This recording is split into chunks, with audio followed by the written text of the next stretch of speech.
권면하고 또 가르치는 그런 서신이라고 할 수 있겠습니다.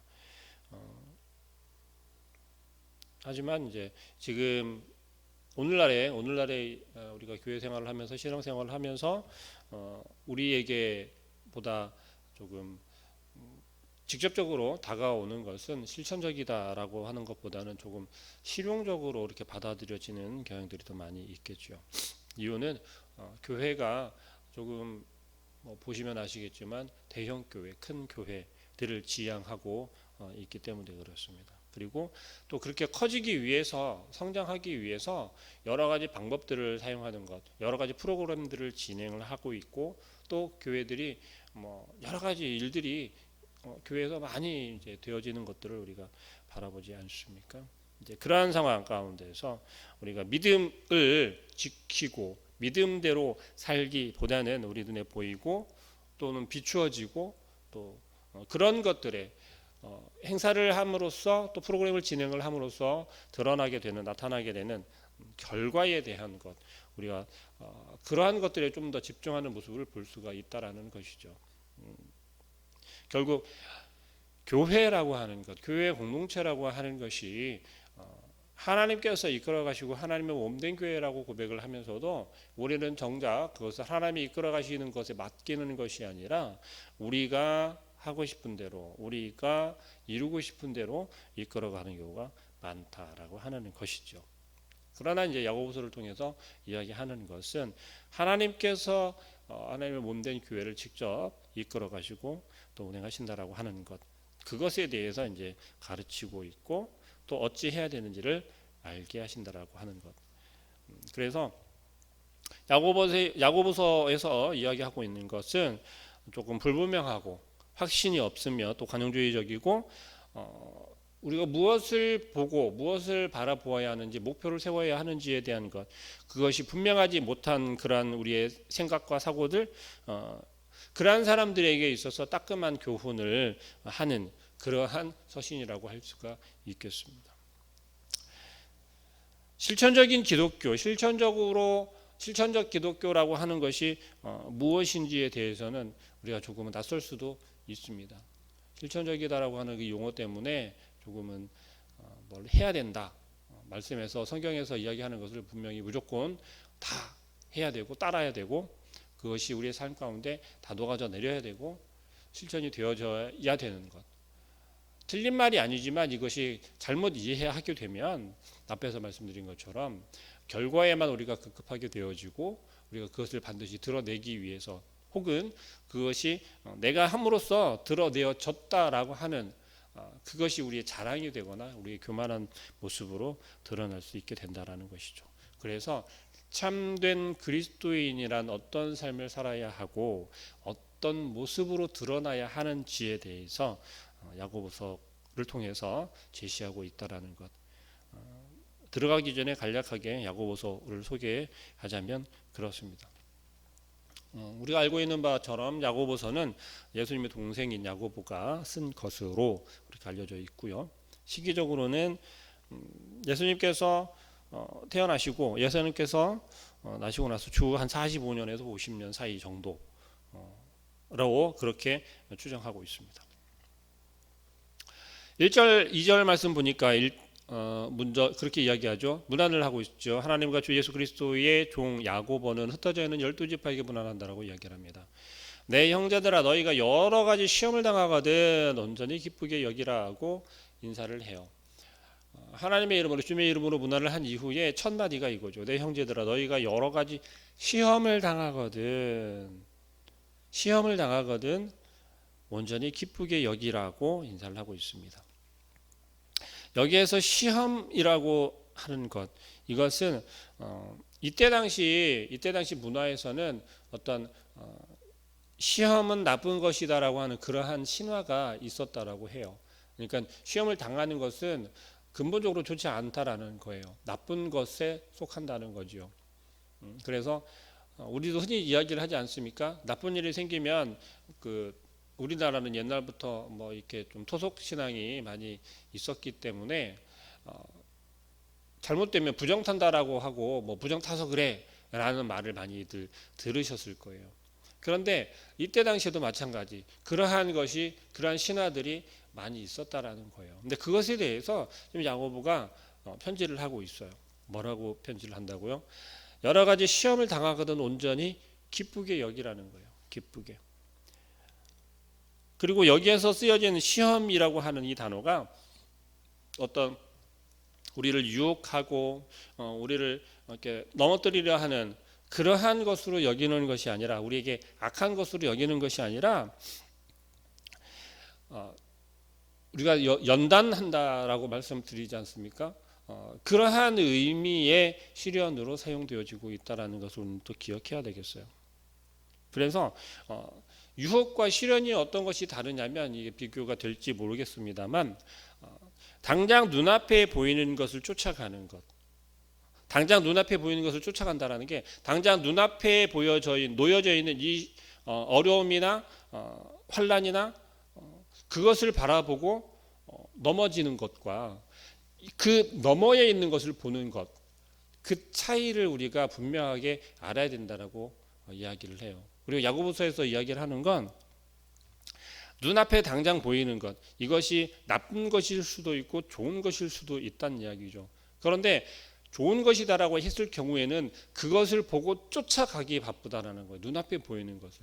그런데 그것을 보고 쫓아가다가 그 바로 뒤에 있는 함정이나 수렁을 보지 못하는 경우, 혹은 눈앞에 당장 보이는 이 환난이나 역경들을 바라보고 그 뒤에 있는 것, 한 발자국만 더 나아가게 되면 그것이 회복이 되고 반전이 되어지는 것을 보지 못하고 되돌아서거나 그냥 고꾸라져 버리는 것. 결국 바로 눈앞에 보이는 그 현상과 그것을 바라보고 우리가 판단하거나 결정하지 말라는 거예요.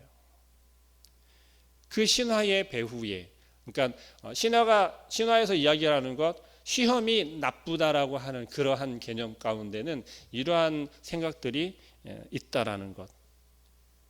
그래서 오늘날의 우리의 신앙생활이나 교회들 안에 이것이 침투해져 있고, 교회 안에서 공동체를 이렇게 흔드는 것이 어떤 것이었냐면, 들어보셨을 거예요. 번영신학이라든지 아니면 성공적인 복음, 성공적인 복음을 제시를 하는 그러한 공동체, 신앙 공동체, 교회, 그런 모습도 많이 보았을 거예요. 번영신학이라고 하는 것이 그것들을 피해가고 나쁜 것들 때문에, 그러니까 그것을 위해서 예배를 드려야 되고 무엇을 해야 되고, 그런 모습은 우리가 어떤 모습에서 볼 수 있습니까? 세상에서 굿하고 제사 지내고 하는 것, 그런 모습들하고 다르지 않더라는 거죠. 네. 하늘이 아니라, 그러니까 그 시험이 나쁜 것으로 여기는 것의 기준은 하늘에 있는 것이 아니라 바로 땅에 있다라는 거예요. 그 너머에 있는 영광스러운 그 미래를 보는 것이 아니라 지금 당장 내 눈앞에 보여져 있는 것, 놓여져 있는 것, 그것을 보고 좌지우지 되는 것. 그러니까 하늘이 아니라 땅이란, 하늘에 있는 것을 보는 것이 아니라 이 땅에 있는 것을 바라본다라고 하는 건 결국 무엇입니까? 하나님의 것을, 하나님의 일하심을 바라보고 하나님의 그 역사하심을 의지하는 것이 아니라 이 땅에 세상에 썩어질 것, 죽어가는 것, 헛된 것, 그러한 것들을 우리가 쫓아서 살아가게 된다라는 그러한 이야기가 들리겠습니다. 그래서 성경에서 강조하는 것이 무엇이겠습니까? 결국 성경에서 이야기하는 건 말씀으로 무장하고 말씀 가운데 바로 서 있으라는 그러한 이야기입니다. 우리가 시험을 기뻐해야 하는 이유, 그리고 오늘 야고보서에서 시험을 기뻐해야 된다라고 하는 이유, 그럼 어디에 있습니까? 왜 그렇겠습니까? 여러분들에게 시험 당하고 있는데 그것을 기뻐하십시오, 그것을 즐거워하십시오라고 이야기를 한다면 어떻게 받아들이시겠습니까? 만약에 그것이 우리 그런 얘기, 불난집에 부채질하냐, 이제 그렇게 반응이 나올 수도 있겠지요. 그런데 오늘 야고보서에서는 기뻐하라는 거예요. 기뻐하라고요. 그 이유에 대해서가 이제 3절 이하에서 이야기를 합니다. 이는 너희 믿음의 시련이 인내를 만들어내는 줄을 너희가 알미라. 인내를 만들어낸대요. 여기에서 말하고 있는 인내라고 표현되는 것은 무엇이냐면 바로 우리 성도들의, 우리 신앙의 성숙됨을 이야기하고 있는 것입니다. 우리를 인내하게 하고 그 인내가 우리의 믿음을 좀 더 단단하게 하며 성숙하게 만들어 준다라는 사실입니다. 그래서 우리가 믿음이 성숙하게 하고 또 하나님께서 사랑하는 자녀들에게 주시는 그것이 곧 은혜라고 하는 것인 줄을 우리가 믿기 바랍니다. 그렇기 때문에 우리에게 오는 시련은 분명하게 우리가 구분을 해야 된다라고 말씀을 드렸어요. 우리들에게 오는 시련이 우리를 넘어뜨리려 하는 것들을 보는 것이 아니라 우리를 훈련시키고 우리로 하여금 더 너머에 있는 것, 한 발자국 더 나아가서 있는 하나님의 은혜를 바라볼 수 있고 하나님의 일하심을 우리가 기대해야 한다라는 것이요. 그렇기 때문에 우리에게 오는 시험은 당해낼 수 있고 우리가 감당할 수 있고 이겨낼 수 있다라는 사실입니다. 또 두 번째로 우리가 시험을 기쁘게 여겨야 하는 이유 중에 하나가 무엇입니까? 우리로 하여금 세상을 땅의 것을 의지하게 만드는 것이 아니라 하나님을 의지하게 만들기 때문에 그렇다라는 거예요. 5절 말씀 봅니다. 너희 중에 누구든지 지혜가 부족하거든 모든 사람에게 후히 주시고 꾸짖지 아니하시는 하나님께 구하라 그리하면 주시리라. 결국 하나님의 백성들을 하나님께서는 하나님께로 돌아오게 만들기 위한 방편으로 우리를 시험하신다라는 사실입니다. 혹은 연약한 우리의 마음을, 연약한 우리의 믿음을 어떻게 하시기 위해서 단단하게 다지시고 성숙하게 만들기 위해서 하나님께서는 우리에게 시험을 주신다라는 거예요. 그럼 우리는 이제 어떻게 해야겠습니까? 시험을 당한다면, 우리에게 환난을 당한다면, 우리가 여러 가지 하나님이 주시는 그런 훈련 과정 속에 들어간다면 어떻게 해야겠어요? 내가 열심히 내 힘으로 막 버텨내다가 도저히 안 되는 상황이 되면 우리는 어떻게 합니까? 주저앉아서 포기하시겠습니까? 아니면 하나님 이제 어떻게 해야 됩니까? 라며 하나님께 손을 내어 미시어야겠습니까? 우리에게 도움을 청할 수 있는 건 오직 하나님밖에 없다라는 거예요.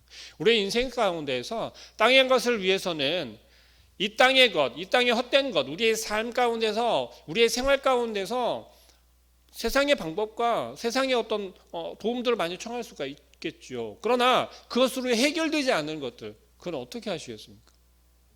여전히 해결되지 않는, 해결할 수 없는 세상의 그 방법들을, 세상의 것들을 쫓아서 어떻게든 해보려고 그렇게 하지 않습니까? 그런데 하나님께서 오늘 말씀하시는 게 뭐냐면 하나님을 찾으라는 거예요. 하나님께 구하라는 겁니다. 우리의 모습이 얼마나 하나님을 구하지 아니하고 하나님께 나아가지 아니하는지를 단편적으로 이야기하고 있다라는 사실이에요. 그러하기에 우리에게 시험은 곧 은혜다라고 이야기할 수 있다는 것입니다. 우리를 더 낮아지고 겸손하게 만들고 있지요. 또 우리의 진정한 모습, 우리가 허세를 부리거나 교만한 모습들도 다 찾아볼 수 없게 된다라는 거예요. 어떻게 될 때요? 우리가 시험을 당하고 있을 때. 절실하게 하나님을 구하여야 하고 절실하게 하나님의 은혜가 필요한 그 시기가 되면, 그 상황이 되면 우리는 허세 부릴 수 없다라는 거예요. 어디서요? 하나님 앞에서. 세상 가운데서도 얼마든지 우리가 허세를 부릴 수 있어요. 나 괜찮아 하면서.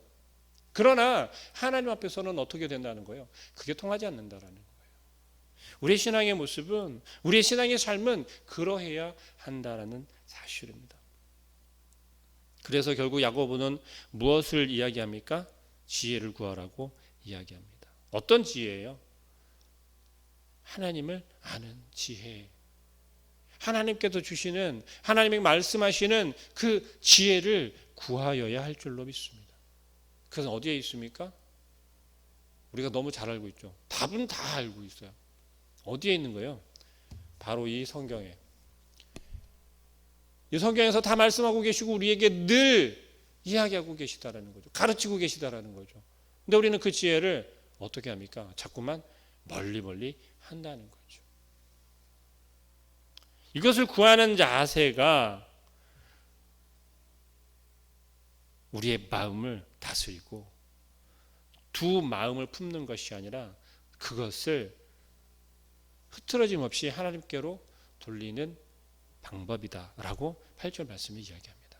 두 마음을 품어 그 모든 일에 정함이 없는 자로다. 어떤 자가요? 하나님께 구하는 자가.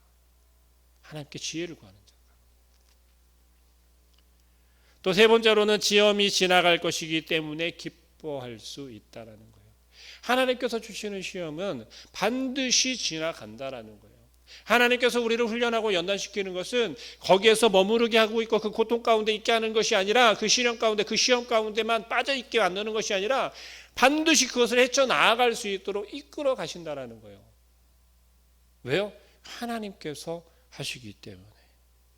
하나님께서 우리를 훈련시키시고 연단시키는 방법으로 쓰는 것이기 때문에 우리는 그렇기 때문에 이것이 지나갈 것이다라는 것을 알고 있다라는 사실입니다.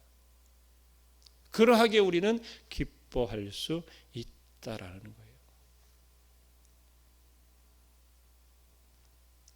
9절 이하에서 말씀은 어떤 모습을 이야기합니까? 낮은 형제는 자기의 높음을 자랑하고 부한 자는 자기의 낮아짐을 자랑할지니 이는 그가 풀의 꽃과 같이 지나갑니다. 한때는 우리가 명예를 가지고 있었고 권력도 가지고 있었고 높은 사람이었지만 낮아지게 될 것이고 또 낮아졌던 사람이 거지가 왕이 되는 그러한 우화도 있습니다만 높아지기도 하기 때문에 우리는 그러한 것들을 자랑할 것이 못 된다라는 거예요. 결국 세상에서 우리가 얻은 것은, 세상에서 우리가 취한 것은 자랑거리가 못 된다라는 것을 이야기하고 있습니다. 마지막으로 이제 또 이야기하는 것이 12절 말씀 한번 봅니다. 시험을 참는 자는 복이 있나니 이는 시련을 견디어낸 자가 주께서 자기를 사랑하는 자들에게 약속하신 생명의 면류관을 얻을 것이기 때문이다 라고 이야기를 합니다. 하나님의 선하신 목적대로 또 하나님의 그 선하신 목적의 한 부분이 되어지는 것이기 때문에 우리는 기뻐할 수 있다라고 이야기하는 것입니다. 그래서 우리가 인내하고 참아내고 우리가 이루어냈을 때, 우리가 그 시험을 통과했을 때 어떻게 된다고 말합니까? 생명의 면류관을 얻게 된다라는 거예요. 시험은 우리로 하여금 눈앞에 당장 보이지 않는 것에 대해서 하나님을 향하여서 우리가 하나님을 신뢰하고 그 하나님의 말씀을 실천하게 만들어 주기 때문에 결국 어떻게 됩니까? 하나님을 향한 우리의 믿음이 단단해지고 강해진다라는 사실입니다. 시험과 유혹, 이것을 구별할 수 있어야겠습니다. 하나님은 우리를 유혹하지 않으세요. 하나님은 우리를 유혹하는 것이 아니라 우리를 시험하십니다. 시험하는 것은 우리를 넘어뜨리려는 것이 아니라 우리를 더 강하고 단단하게 만들기 위한 방법이고, 세상의 유혹은 무엇입니까? 우리를 거꾸로뜨리고 넘어뜨리기 위함인 거예요. 그 자리에 주저앉히려고 하는 것이 유혹이라는 사실을 기억하시고, 유혹에 넘어지는 사람은, 유혹에 빠지는 사람은 자기의 욕심이 있기 때문에 그 유혹에 넘어가는 거예요. 그러나 또 오늘 성경의 본문에서 그렇게 이야기하지 않습니까? 15절 말씀에 욕심이 잉태한즉 죄를 낳고 죄가 장성한즉 사망을 낳는다라고 이야기를 해요. 결국 세상의 유혹에 넘어가는 것은 우리의 욕심 때문인 것이고, 그 결국은 우리를 사망에 이르게 한다라고 이야기하는 것이죠. 죽음에 이르게 하기 때문에 우리는 그 유혹을 피해야 한다라는 것이죠. 우리의 욕심을 버리고 우리의 믿음을 잘 자라날 수 있도록 우리는 하나님께서 주시는 그 시험 가운데 당당히 시험을 통과할 수 있어야 할 줄로 믿습니다. 우리의 힘으로는 된다고요? 안 된다고요? 우리의 힘으로는 안 된다는 거예요. 하나님을 구하고 하나님의 은혜를 구하고 하나님께 지혜를 구하여서 하나님 이 손을 붙잡아 주시옵소서, 이 손을 붙잡고 하나님 주시는 이 시험을 우리가 당당히 통과할 수 있도록, 패스할 수 있도록 도와달라고 하나님께 구하시는 모든 성도님들 되어주시기를, 또 오늘 하루의 삶 가운데서도 수많은 우리의 삶의 환경 속에서 우리가 처해져 있는 어떤 상황들이 있을 거 아닙니까? 근데 그 가운데서 이것이 정말 세상이 나를 넘어뜨리려는 유혹인지 아니면 하나님께서 지금 나를 시험하고 계신 것인지 구별하여서, 그래서 구별하기가 어렵다라고 하면 하나님께 엎드리라는 거예요. 하나님의 말씀을 통하여 지혜를 구하라는 사실입니다. 그래서 오늘 하루도 하나님의 시험 가운데 있다면 하나님께 그 힘을 구하시고 하나님께 방법을 지혜를 구하시고 당당히 맞서서 기쁜 마음으로 당당히 맞서 이겨내실 수 있기를, 또 만약에 나를 힘들게 하는 것이 지금 세상의 유혹이라면 당당히 그것을 뿌리치고 벗어날 수 있기를 주님의 이름으로 축복합니다. 기도하겠습니다.